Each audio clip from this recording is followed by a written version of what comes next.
Thomas and James. While Henry had been having his boiler seen to, James had taken over his goods work and his local runs. The coaches that James had selected were Annie and Clarabelle. It did feel nice for them to go out. One day, Thomas was shunting in the yard when he came across a very strange combination of wagons. "What are these?" he asked Annie and Clarabelle. "Those are the breakdown train, dear," said Annie. "They're used for when a poor helpless coach needs lifting back onto the rails." "They also clear and mend the line if there's an accident," said the worker. "It's not only for derailed coaches, Annie." "It wasn't even me, it was Clarabelle." "Oh, you know what I meant." "Well, either way, Thomas, you shouldn't touch them unless there's an emergency." "All right," said Thomas.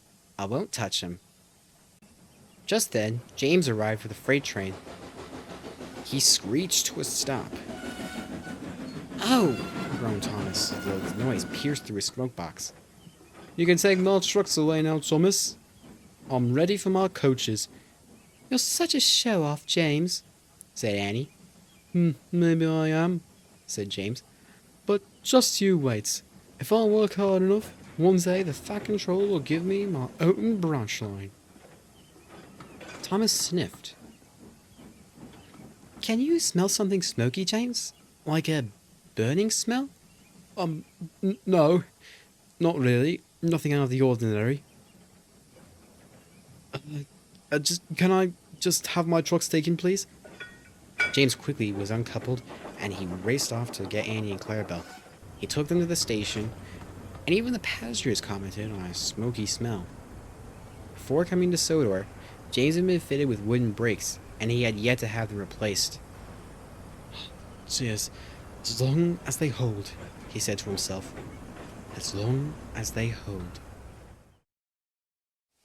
A few days later, Thomas was shunting in the yard again when James came in with Annie and Clarabelle, a bit too fast.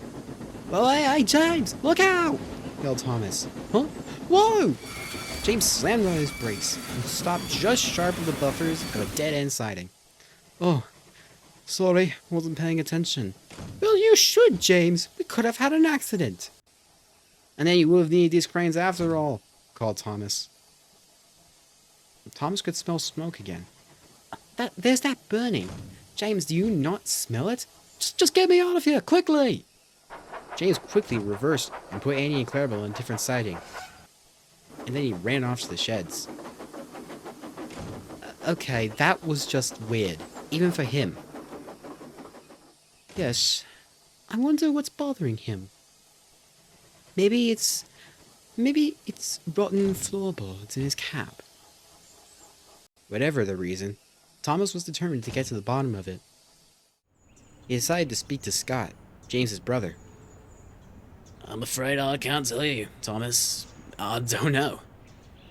"Come on, you have to know. You're identical to him." "Well, yes, but not every twin is the same. There's always something that separates us from each other. For example, I'm red, James is black. I don't have a Sodor number, he's already been purchased." "Come on, Scott, don't leave me hanging." "Sorry, Thomas, but that's just what I'm afraid I have to tell you. I just don't know." Scott was soon off on his way. Thomas was left wondering, what will happen if that burning smell becomes a fiery smell?